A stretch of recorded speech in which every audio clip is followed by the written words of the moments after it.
제가 홍완선 본부장 딸 유학 관련해서 아까 의사진행반을 통해서 얘기를 했는데요. 특검이 오늘 최지성 부회장과 장충기 사장을 불렀습니다. 수사 자료로 참고하시라는 말씀이고, 지난번에 제가 홍완선 본부장이 고문으로 취직한 회사에 대한 제보도 같은 제보이기 때문에 믿을만하다고 생각해서 밝혔습니다. 삼성 측은 명명백백하게 공식적인 장학생 명단과 함께 진위 여부를 밝혀야 될 것입니다. 오늘은 많은 한계 속에서 노승일 참고인에게 좀 묻겠습니다. 예. 전제사실로 이걸 먼저 밝히겠습니다. 이게 20분 후에 들어가십니다입니다. 오늘의 발제는 최순실을 얘기합니다. 2013년도에 이영선 행정관이 카니발로 최순실 등의 비선 손님들을 모시고 청와대로 프리패스, 경호실도 거치지 않고 프리패스했습니다. 이영선 행정관이 정호성, 안봉근, 이재만과 같은 문고리 3인방에게 문자를 보냅니다. 20분 후에 들어가십니다. 이 정도로 최순실은 대통령을 버금가거나 대통령보다 높은 권력이었습니다. 우리는 문고리 3인방의 권력이 비선 실세로서 대단하다고 생각하는데 이 3인방에게도 들어가십니다라는 손님이 최순실이었습니다. 박근혜 대통령은 신년 위헌 간담회에서 대통령이 판단이 있는데 어떻게 지인이 모든 것을 다 한다고 엮을 수 있나 이런 질문을 했습니다. 이런 얘기를 했습니다. 모든 걸 다 할 수는 없죠. 그러나 상당 부분 다 했습니다. 우리 이 노승일 참고인, 예. 지금 보도된 거와 관련해서 미르의 운영진이라든지 K스포츠 K재단의 운영진을 대통령이 전화번호와 이름까지 불러주면서 정해서 안종범 수석에게 알려주고 이 사람을 심으라라는 그러한 취지의 내용 알고 계시죠? 그건 잘 모르겠습니다. 그랬습니다. 그런데 이게 수사 기록에 제가 나오는 것으로 알고 있습니다. 미르 운영진의 전화번호와 이름까지도 박근혜 대통령이 정해서 안종범 수석에게 알려줬다. 그래서 정말 기가 막힌 얘기가 있습니다.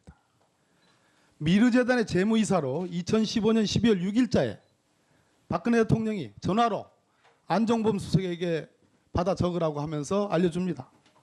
안종범 수석의 업무수첩에 나오는 내용입니다. 양상홍 법무법인 푸른 변호사를 미르의 재무이사로 세워라. 그런데 참으로 기가 막힙니다. 양상홍이라는 사람은 변호사 명단에 없습니다. 법무법인 푸른에도 있지 않은 변호사입니다. 이런 사람이 없습니다. 변호사 중. 대통령이 비선 실세에만 의존하고 아무런 검증 없이 낼름 받아다가 그냥 지시하다 보니까 이런 어처구니 없는 일이 벌어졌습니다. 이게 대한민국 국정 컨트롤 타워, 국가 원수 행정수반인 박근혜 대통령이 한 일입니다. 누가 했을까요? 누가 양상홍이라는 있지도 않은 변호사를 미르재단의 재무이사로 대통령으로 하여금 안종범 수석에게 지시한 그 사람이 누구겠습니까? 저는 최순실이라고 보는 겁니다. 이 부분에 대해서 아는 내용 없죠? 예, 미래에 대해서는 아는 내용은 없습니다. 자, 아는 내용을 제가 묻겠습니다. 롯데 70억 받을 때 예. 누가 들어갔습니까? 재단에서. 재단에서 박헌영 과장하고 정현식 사무총장이 들어갔습니다. 박헌영과 정현식이 들어갔죠. 70억 달라고. 네, 맞습니다. 그래서 어렵게 받아냈어요. 그죠? 네네. 근데 이걸 돌려주는 일이 벌어졌습니다. 네. 그렇죠? 네네. 왜? 롯데에 대해서 검찰이 강도 높은 내사와 압수수색을 준비 중에 있었기 때문에. 맞죠? 네, 맞습니다. 그렇기 때문에 돌려줬습니다. 네. 이 70억을 어떻게 돌렸습니까? 압수수색 당일도 부랴부랴 30억 내지 35억을 돌려줬죠.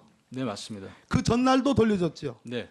롯데 측에서는 왜 어렵게 가져간 거를 왜 돌려주려고 하느냐. 각 기업마다 계열사마다 2억이니 3억이니 다 이렇게 출연해서 힘들게 출연시킨 건데 왜 이걸 돌려받게 하느냐라고 그런 불평도 한 것도 알고 계시죠. 예, 맞습니다. 자, 검찰이 롯데를 강도 높게 내사하고 압수수색 할 것까지도 알고 있기 때문에 그것이 문제가 있을 것 같아서 돌려준 거 아닙니까? 예, 맞습니다. 자, 그런데 이러한 내사정보 압수수색 정보는 검찰 아니면 청와대 민정수석실 아니고서는 알 수가 없어요. 우병우 민정수석 아니고서는 알 수가 없습니다. 그래서 여러 가지 추측성 보도가 나옵니다. 자, 안종범과 최순실의 말은 이렇습니다. 본인들끼리는 서로 모르는 사이다. 똑같이 그렇게 진술합니다. 직접적으로 연결이 안 돼 있죠. 네, 맞습니다. 누군가 이 내사정보와 압수수색 정보를 알려준 겁니다. 예. 알고 계시죠, 이 내용에 대해서? 네, 그 당시에 월요일 날 주간회의 때 정현식 사무총장님이 이철영 재무부장에게 그 롯데에서 후원 들어온 거는 순차적으로 빨리 되돌려주라고 얘기를 했습니다. 그 부분에 대해서 확인해 본 결과 안종범 수석이 정현식 사무총장한테 돌려주라고 전화를 했고, 저는 고영태한테 연락을 취했고, 고영태는 또 최순실한테 또 연락을 취해서 그 부분이 다 확인된 내용입니다. 자, 이런 삼각관계입니다. 철저하게 최순실은 분리를 해서 나중에 문제되는 경우에 증거를 인멸하려고, 숨기려고 한 겁니다. 그렇죠? 예, 맞습니다. 다시 정리하면 이러한 롯데의 강도 높은 내사 압수수색 정보와 관련해서 돌려줘야 되는 심각한 사태가 발생된 것은 안종범 수석이 정현식 예. 사무총장에게 알려줬고, 정현식 사무총장은 고영태 혹은 박헌영을 통해서 최순실에게 예. 누굴 통해서 최순실에게 알려준 겁니까? 정현식 사무총장은 직접 다이렉트로 최순실에게 알려드렸습니다. 최순실에게 다이렉트로 알려줬다. 그래서 네. 최순실의 명령하에 돈을 돌려준 거 아니겠습니까? 예, 맞습니다. 그러면 이러한 안종범 수석이 이러한 압수수색 정보, 내사 정보를 누구로부터 알 수 있겠어요? 김기동 단장입니까? 우병우 민정수석입니까? 민정이라고 생각합니다.